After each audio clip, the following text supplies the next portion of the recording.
Okay, sweetie.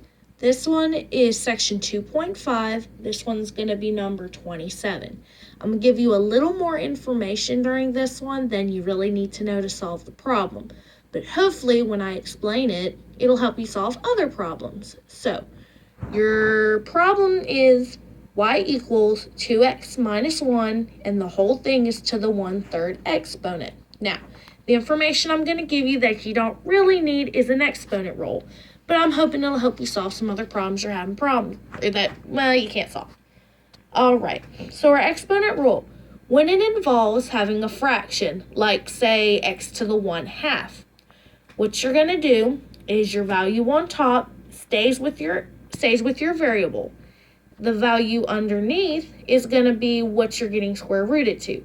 For example, x to the 3/4 power is going to be the 4th root of x cubed. That's just the way it's written. All right, so we go back to our problem. As you can see in purple, I've already written it the way like it does with our property. Take the one underneath the fraction, that's going to make us our cubed root, and that one will stay with the 2x minus 1. 2x minus 1 to that first power is just going to stay the same.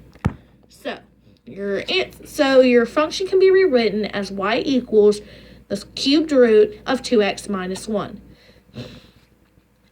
When we're dealing with if a graph is continuous, if the whole thing's continuous, it will be that way as long as the denominator does not equal 0.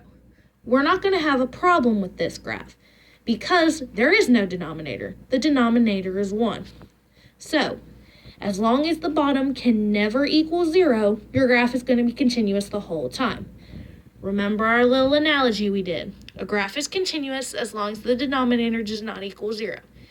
If our guy is going to the beach, if he doesn't have a shirt on but he does have pants, great, then it's going to work. But if he's got a shirt on and no pants, that's very bad. It will not work.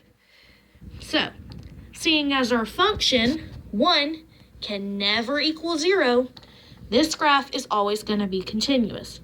Don't forget, though, there's always a way you can check it.